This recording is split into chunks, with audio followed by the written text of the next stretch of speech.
I figured out a way to make a pretty good living just by taking people out on safari. A few years later, I opened up my own consulting company. We specialized in setting up safari operations. I thoroughly enjoyed watching my bank account and my reputation grow. I'm almost certain that I'd still be running my company today if I hadn't had a really bad day at the office.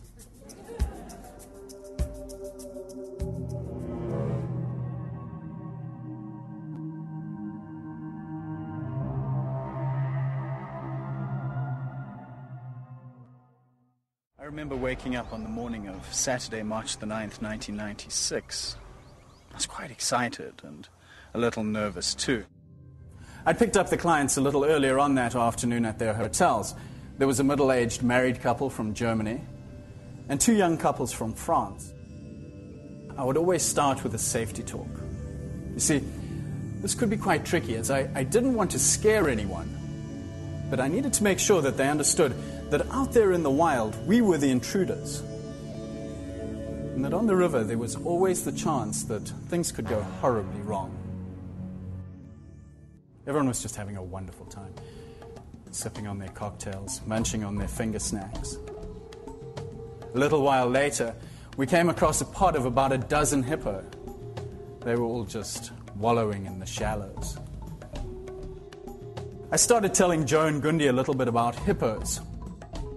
I didn't want to scare Gundi, so I didn't mention that hippos are responsible for killing more people than any other animal.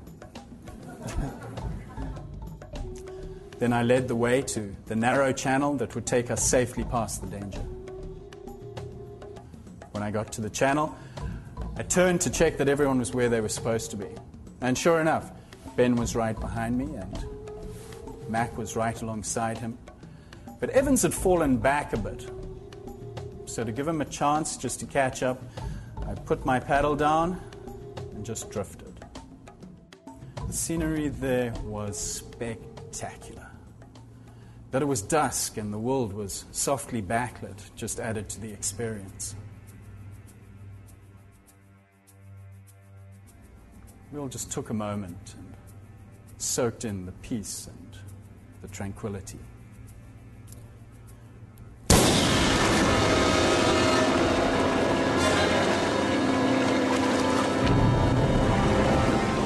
I turned just in time to see Evans flying through the air before he splashed into the river. My mind sprung into crisis mode. Oh no, not there, to the back, get to the back! Ben, get everyone to the rocks. Paddling towards Evans. Hang in there, I'm coming to get you. I leant over to grab a hold of his outstretched hand, and as our fingers almost touched,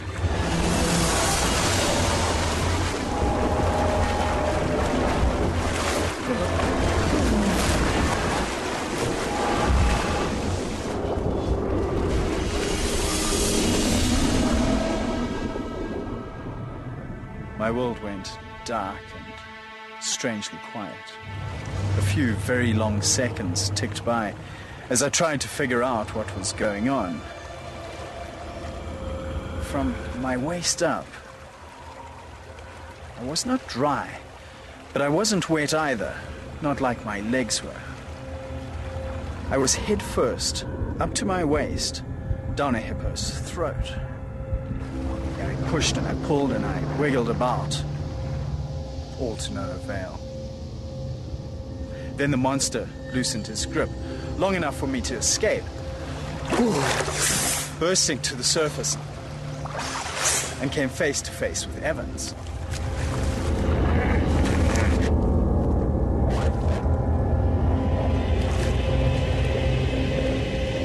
I remember looking up and I could see the different hues of green and yellow, the sunlight shimmering on the water's surface. I watched my blood mingle with the water, and I wondered which would happen first, if I'd bleed to death or if I'd drown. The hippo let me go again.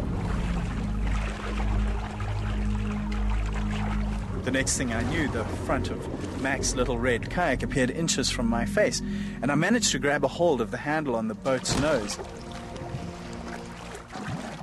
And Mac showing incredible bravery, risked his life and came and saved me. I made the mistake of taking a look at myself.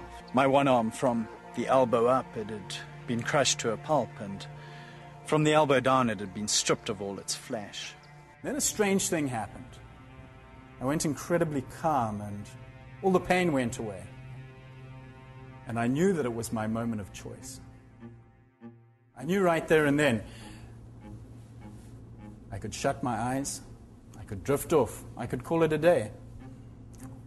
Or I could fight my way through this and I could stick around. The choice I made brought with it more pain than I could have ever believed that I could endure. The pain was so intense that I thought for sure I was going to die. And then when I didn't, there were moments when I wished that I would, just to escape that excruciating agony. 8 hours later, we made it to the hospital in the nearby town of Bulawayo. I could hear them talking. I heard things like, "Oh, doesn't look good." And I can hear all this talk about bits and pieces coming off, and I'm starting to panic again.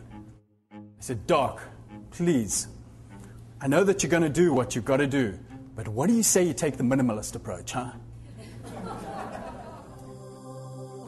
I woke up staring at the whitewashed ceiling. My left arm had been amputated above the elbow. Oh, I felt sick to my stomach. I needed to know what was left of me. I looked. There were 2 legs. At the end of each leg was a foot. Each foot had 5 toes. Now, granted, the one foot was really, really mangled, but the bottom line was both of my feet were still attached to me. I leant back into the pillow and just thanked God. Losing my arm had turned out to be far more expensive than I could ever have imagined. My company was a thing of the past. I now had a dead-end desk job. I never got to see any of my friends anymore. I would just sit there, feeling miserable, feeling sorry for myself, pretty much from when I woke up in the morning to when I fell asleep at night. It came as no great surprise when Jess and I split up. I needed to start making smarter choices if I wanted to live a better life. A lot of people had written stories about what had happened to me, and it didn't seem to matter whose version it was. Man's attacked by hippo and maimed for life. I needed to be able to see what had happened to me, not as the end of the story, but as just another chapter in my story. So life was starting to feel good again. I decided what I wanted my new life to look like. Then I came up with a realistic plan for how I would get to where I was to where I wanted to be. Then I rolled up my sleeves and I went to work. Each day goes by and I get closer to reaching what I thought were my goals. I've come to realize that I'm actually living the life of my dreams. I think when you boil it down, what my message is you're the sum of your choices. You're exactly who, what, and where you choose to be in life. And that's applicable whether you're up to your waist down a hippopotamus's mouth, or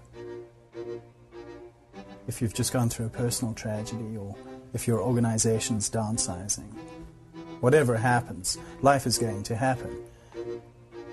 But how you react to it, it's the sum of your choices. You are who, what, and where you choose to be in life.